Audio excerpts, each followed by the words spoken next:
नमस्कार प्रणाम, हमें राघवेंद्र स्वागत बा आप सबके इन खबर के भोजपुरी चैनल पे। समाजवादी पार्टी के सीनियर नेता आजम खां के वाई कैटेगरी का सुरक्षा हटा लिहल गईल बाटी।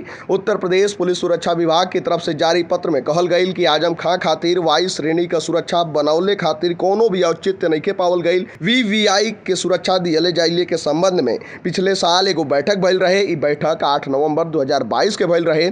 एमे आजम खां के सुरक्षा के लेके भी फैसला भइल। वाई श्रेणी के सुरक्षा के तहत वीवीआईपी नेता के सिक्योरिटी में कुल 11 जवान तैनात होना, एमे 2 गो कमांडो 2 पीएसओ भी होना। आजम खां जेल में रहले के कारण और खराब स्वास्थ्य के बाद अब काम पर वापस लौटत रहने हैं।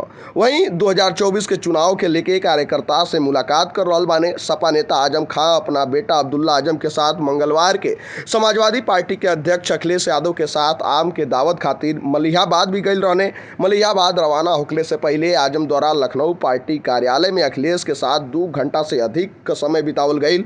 एजा दोनों नेताओं के बीच राजनीतिक मुद्दा से लेकर खासकर विपक्षी गठबंधन और आगामी लोकसभा चुनाव की रणनीति से संबंधित मुद्दा पर विस्तार से चर्चा भइल। आजम नियमित रूप से रामपुर में पार्टी नेता और कार्यकर्ता से मुलाकात कर रहल बाने और 2024 के चुनाव खातिर जमीनी स्तर पे पार्टी के मजबूत कर रहल बाने।